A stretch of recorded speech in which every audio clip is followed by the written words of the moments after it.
Hai semua, welcome back to Physics Easy. Kali ini kita akan membahas tentang fluida statis. Di dalam materinya nanti yang akan kita pelajari tentang massa jenis, tekanan hidrostatis, hukum Pascal, hukum Archimedes, tegangan permukaan dan kapilaritas, serta viskositas. Oke, langsung aja. Sebelum kita mempelajari lebih jauh tentang fluida statis, kita harus mengetahui dulu pengertian dari fluida. Fluida adalah zat yang dapat mengalir dan memberikan sedikit hambatan terhadap perubahan bentuk ketika ditekan. Zat yang tergolong fluida itu ada dua, yaitu zat cair dan gas. Nah, fluida statis itu merupakan fluida yang berada dalam fase tidak bergerak atau diam. Fluida yang termasuk ini yaitu fluida yang berada dalam keadaan bergerak namun tidak ada perbedaan kecepatan antar partikelnya. Selanjutnya, massa jenis dan tekanan. Nah, massa jenis sudah pernah dipelajari ketika kalian duduk di bangku SMP. Massa jenis itu merupakan hasil perbandingan antara massa dengan volume. Sehingga secara matematis massa jenis dirumuskan dengan massa dibagi volume. Massa dilambangkan dengan M dan volume dilambangkan dengan V. Untuk konversi satuan massa jenis biasanya menggunakan kilogram per meter kubik. Jadi konversinya dalam 1 gram per cm kubik itu sama dengan 1000 kg per meter kubik. Kemudian tekanan. Tekanan itu adalah hasil pembagian antara gaya tiap satuan luas, sehingga dirumuskan dengan P sama dengan F dibagi A, di mana F adalah gaya dan A adalah luas permukaan. Satuan tekanan yang biasa digunakan adalah Pascal atau Newton per meter persegi. Jika diminta dalam satuan bar atau dalam satuan ATM, maka konversinya seperti ini. 1 Pascal sama dengan 1 Newton per meter persegi sama dengan 10 pangkat min 5 bar sama dengan 0,99 kali 10 pangkat min 5 ATM sama dengan 0,752 kali 10 pangkat min 2 mm Hg dan seterusnya. Selanjutnya kita beralih ke tekanan hidrostatis. Nah, tekanan hidrostatis ini adalah tekanan yang diberikan oleh gaya berat zat cair yang diam pada kedalaman tertentu. Di sini bisa kita lihat secara matematis persamaan tekanan hidrostatis itu adalah P sama dengan Rho dikali G dikali H, di mana Rho adalah massa jenis, G adalah percepatan gravitasi, H adalah kedalaman zat cair. Selanjutnya, tekanan absolut. Tekanan absolut ini adalah nilai mutlak tekanan yang bekerja pada wadah, di mana persamaan matematis dari tekanan absolut ini adalah tekanan atmosfer ditambah tekanan hidrostatis. Nah, biasanya tekanan atmosfer ini sudah diketahui dari soal-soal ya. Jadi, kalian harus bisa membedakan mana tekanan hidrostatis dan mana tekanan absolut. Yang jelas, tekanan absolut ini adalah tekanan total, yaitu tekanan udara luar dan ditambahkan dengan tekanan hidrostatisnya. Contoh soal. Jika massa jenis air 1000 kg per meter kubik dan percepatan gravitasi yang bekerja adalah 10 meter per sekon kuadrat, maka hitunglah besar tekanan hidrostatis yang dialami ikan di titik X. Oke. Dari gambar soal dapat dilihat bahwa kedalaman dari air itu sendiri 140 cm, sementara ikan itu berada di titik 60 cm dihitung dari dasar. Sehingga kita perlu mencari kedalaman si ikan, yaitu 140 dikurang 60. Jadi ketemunya 80 cm, kita jadikan meter, 0,8 meter. Kemudian di sini massa jenis airnya 1000 kg per meter kubik dan G 10 meter per sekon kuadrat. Yang ditanyakan tekanan hidrostatis di titik X tersebut. Nah, kita langsung masukkan aja ke rumus tekanan hidrostatis, yaitu Px sama dengan Rho dikali G dikalikan dengan H. Tinggal kita masukkan saja angka-angka yang sudah diketahui tadi, 1000 dikali 10 dikali 0,8. Jadi hasilnya adalah 8000. Satuannya Pascal atau Newton per meter persegi. Kita masuk ke contoh soal yang kedua. Sebuah bejana berisi air dan minyak Masing-masing tingginya sama, yaitu 50 cm. Jika massa jenis air 1 gram per cm kubik dan massa jenis minyak 0,8 gram per cm kubik, ini gram per cm kubik ya, serta G 10 meter per sekon kuadrat, maka tekanan hidrostatis pada dasar bejana itu adalah... Oke, yang pertama kita buat dulu ilustrasi dari soal ini. Nah, di sini ada minyak dan air, tingginya sama 50 cm, minyak berada di atas air. Selanjutnya di sini HA sama dengan H minyak 50 cm, kita jadikan meter, berarti 0,5 meter. Massa jenis air 1 gram, massa jenis minyak 0,8. Nah, ini semua kita konversikan ke dalam satuan MKS ya. Sehingga rho air menjadi 1000 kg per meter kubik dan rho minyak 800 kg per meter kubik. Di sini G-nya menggunakan 10 meter per sekon kuadrat. Pertanyaannya, berapakah tekanan hidrostatis di dasar bejana ini? Berarti tekanan hidrostatis ini adalah tekanan hidrostatis air ditambah tekanan hidrostatis minyak. Jadi kita cari masing-masing tekanan untuk air dan minyaknya berapa menggunakan persamaan rho GH. Sehingga di sini G dan H-nya kan sama, kita keluarin. Yang dalam kurung adalah massa jenis air ditambah massa jenis minyak.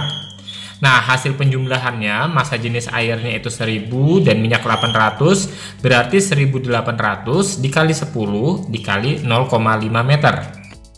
Setelah dihitung, hasilnya adalah 900 Pascal atau 900 Newton per meter persegi. Itu jawabannya ya.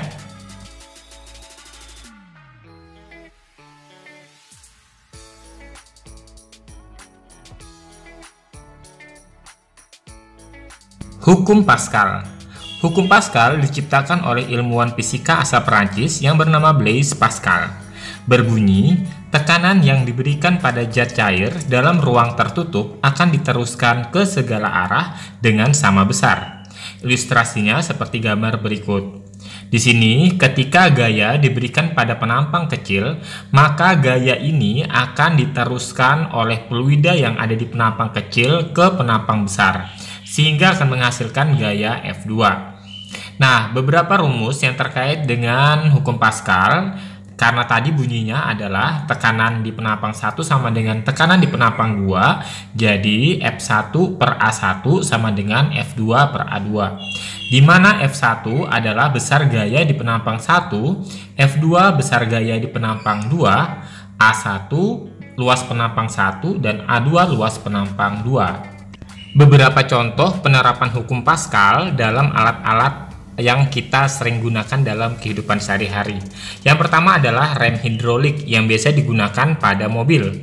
Kemudian yang kedua ada dongkrak hidrolik yang digunakan untuk mekanik dalam memperbaiki mobil. Yang ketiga ada pompa hidrolik dan yang terakhir adalah kempa hidrolik. Kita masuk ke contoh soal. Sebuah mobil dengan berat 5000 Newton akan dicuci sehingga diangkat mesin hidrolik. Piston kecil pada hidrolik memiliki gaya 100 Newton dengan luas penampang 0,5 meter kubik. Maaf, meter persegi. Berapa luas penampang pada piston besar? Oke, ilustrasi bisa digambar dengan seperti ini. Ada penampang kecil yang diberi gaya F1, kemudian mobil terangkat di penampang besar. Di sini diketahui berat mobil itu 5000 Newton, sementara gaya yang diberikan pada penampang 1 100 Newton. Luas penampang 1 0,5 meter kubik, meter persegi. Pertanyaannya luas pada penampang kedua. Oke, di sini kita gunakan persamaan hukum Pascal, yaitu F1 per A1 sama dengan F2 per A2. F2-nya di sini kita ganti dengan W2 ya. Berarti 100 per 0,5 sama dengan 5000 per A2. Sehingga luas penampang besarnya bernilai 25 meter persegi.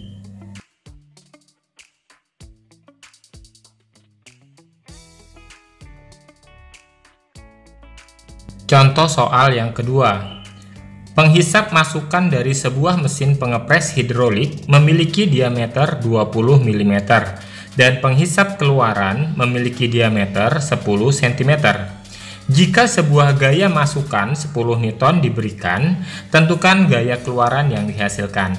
Ini sebenarnya mirip dengan soal sebelumnya, tapi dia tidak menggunakan luas, tapi menggunakan diameter. Ingat, untuk diameter luas permukaan lingkaran itu kan VR kuadrat luas permukaannya. Karena menggunakan diameter berarti 1/4 V D kuadrat. Jadi dia luas penapang itu berbanding lurus dengan D kuadrat. Rumusnya akan menjadi F1 per D1 kuadrat sama dengan F2 per D2 kuadrat. Tinggal kita masukkan besaran-besaran yang diketahui dari soal. F1-nya itu 10 Newton, D1-nya 20 mm, kita jadikan cm karena D2-nya juga dalam satuan cm, jadi nanti bisa dicoret ya. Berarti 10 per 2/2 sama dengan F2 yang akan kita cari, kemudian D2-nya bernilai 10 cm, jadi 10/2. Nah, dari sini kita kali silang aja, maka hasilnya adalah 10 kali 10/2 dibagi 2/2, atau 100 kali 10 dibagi 4. Jawabannya 250 Newton.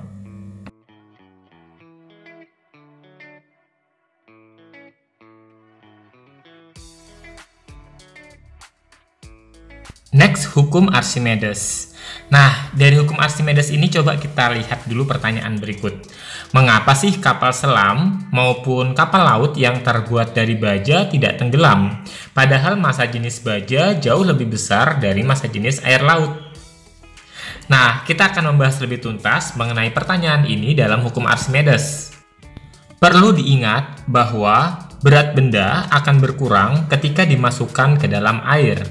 Hal ini disebabkan oleh adanya gaya apung yang mendorong benda ke atas atau berlawanan dengan arah gaya berat benda.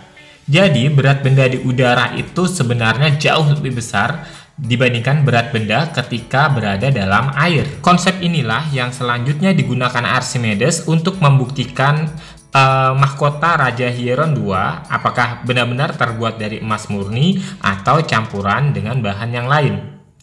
Nah, di sini akhirnya Archimedes mengemukakan sebuah hukum yang berbunyi suatu benda yang dicelupkan sebagian atau seluruhnya ke dalam fluida akan mengalami gaya ke atas yang besarnya sama dengan berat fluida yang dipindahkan oleh benda tersebut. Secara matematis, hukum Archimedes dirumuskan dengan gaya ke atas atau FA atau gaya Archimedes sama dengan rho F dikali G dikali VC. Di mana rho F adalah massa jenis fluida, G adalah percepatan gravitasi, dan VC adalah volume benda yang tercelup ke dalam fluida. Berikut kita akan lebih memahami mengenai perbedaan konsep terapung, tenggelam, dan melayang. Ketika benda tenggelam, itu berarti bahwa massa jenis benda jauh lebih besar dari massa jenis fluida. Di sini, gaya ke atas FA dan gaya normalnya itu sama dengan gaya berat. Kemudian untuk konsep benda melayang, itu artinya bahwa massa jenis benda sama dengan massa jenis fluida. Sementara ketika benda terapung, itu berarti massa jenis fluida lebih besar dibandingkan massa jenis benda. Nah, perlu diperhatikan di sini yang tercelup itu V2, sementara yang terapung itu V1 ya. Kita masuk ke contoh soal. Sebuah benda memiliki massa sebesar 50 kg ketika berada di udara. Kemudian benda tersebut diukur di dalam air dan hasil pengukurannya sebesar 25 kg. Jika benda tersebut berada seluruhnya di dalam air dengan massa jenis sebesar 1000 kg per meter kubik, yang ditanyakan volume benda tersebut. Oke, kita tulis terlebih dahulu besaran-besaran yang diketahui. Massa benda di udara dilambangkan dengan M1 sebesar 50 kg, massa benda ketika dalam air M2 25 kg, massa jenis air 1000 kg per meter kubik, rho-nya yang ditanyakan FA dan V, volume. Oke, untuk mencari F atau gaya apungnya itu kita bisa menggunakan persamaan hukum Archimedes ya. Di mana gaya apung atau gaya ke atas itu sama dengan berat benda di udara dikurang berat benda ketika dalam zat cair. Nah, yang berat benda di udara tadi kan kita cari dulu W1 atau F1-nya, yaitu M1 kali G, 500 Newton. Dan F2-nya 250 Newton. Jadi 500 dikurang 250 Newton sama dengan 250 Newton. Itu untuk gaya apungnya. Selanjutnya, untuk mencari volume benda, kita bisa menggunakan rumus gaya apung ya. FA sama dengan rho GV. Berarti 250 sama dengan 1000 dikali 10 dikali volume. Jadi volumenya sama dengan 250 dibagi 10.000. Jawabannya adalah 0,025 meter kubik. Selanjutnya, tegangan permukaan. Nah, tegangan permukaan ini merupakan tegangan permukaan zat cair yang diakibatkan oleh gaya tarik-menarik partikel-partikel pada lapisan permukaan oleh sebagian besar zat cair yang cenderung memperkecil luas permukaannya. Secara matematis, tegangan permukaan dapat didefinisikan dengan perbandingan antara gaya tegangan dengan panjang permukaan tempat gaya tersebut bekerja. Sehingga gamma atau tegangan permukaan sama dengan F per D. Khusus untuk lapisan sabun, maka dia memiliki dua permukaan. Jadi rumusnya akan menjadi gamma sama dengan F dibagi 2L. Di mana gamma adalah tegangan permukaan dalam satuan Newton per meter, D adalah panjang permukaan dalam satuan meter, dan F adalah gaya tegangan dalam satuan Newton. Sekarang kita lanjutkan ke contoh soalnya ya. Sebuah tongkat kayu sepanjang 2 meter mengambang di permukaan air. Tegangan permukaan air 0,07 Newton per meter. Dengan meletakkan larutan sabun di satu sisi batang, tegangan permukaan berkurang menjadi 0,06 Newton per meter. Tentukan gaya bersih pada tongkat itu. Dari sini kita bisa melihat bahwa L-nya itu 2 meter ya. Jadi L1 sama L2-nya 2 meter. Kemudian tegangan permukaan awalnya 0,07. Setelah dimasukkan larutan sabun, tegangan permukaannya menjadi 0,06. Itu sebagai gamma 1 dan gamma 2. Yang ditanyakan adalah gaya neto atau gaya bersih yang terjadi pada tongkat. Nah, di sini kita bisa menggunakan persamaan gamma sama dengan F dibagi L. Kita cari dulu F1 dan F2-nya. F1 sama dengan gamma 1 dikali L, berarti 0,07 dikali 2 sama dengan 0,14 Newton. F2 sama dengan gamma 2 dikali L, yaitu 0,06 dikali 2 sama dengan 0,12 Newton. Nah, gaya neto sendiri yaitu gaya bersih yang dikurangkan dari gaya awal tanpa dimasukkan sabun dan setelah dimasukkan sabun, sehingga F neto sama dengan F1 dikurang F2. 0,14 dikurang 0,12 sama dengan 0,02 Newton.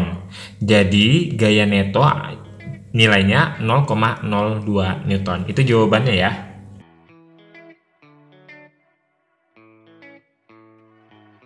Kapilaritas. Kapilaritas adalah peristiwa naik atau turunnya zat cair pada pembuluh atau celah kecil atau pori-pori kecil. Nah, kapilaritas ini disebabkan oleh interaksi antara molekul-molekul dinding bahan dengan zat cair. Intinya ada dua gaya yang bekerja pada kasus kapilaritas, yaitu gaya kohesi dan gaya adesi.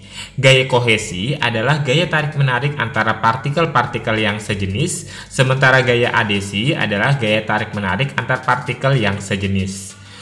Persamaan kapilaritas secara matematis dirumuskan dengan H sama dengan 2 gamma cos theta dibagi rho dikali G dikali R, di mana gamma adalah tegangan permukaan, theta adalah sudut kontak, rho adalah massa jenis, G adalah percepatan gravitasi, dan R adalah jari-jari pipa.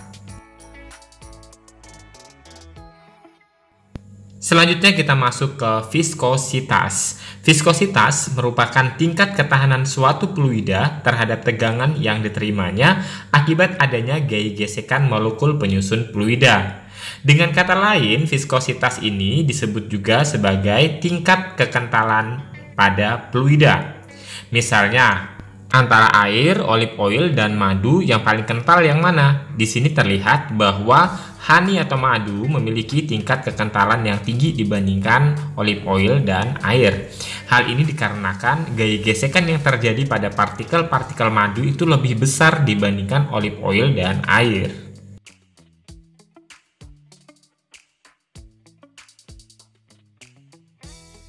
Dari percobaan yang dilakukan Sir George Stokes dengan memasukkan sebuah bola ke dalam cairan atau fluida yang memiliki tingkat kekentalan tertentu, dapat dihasilkan bahwa Gaya berat yang terjadi ke arah bawah akan ditopang atau dilawan dengan gaya ke atas atau gaya Archimedes dan gaya gesek atau disebut sebagai gaya Stokes.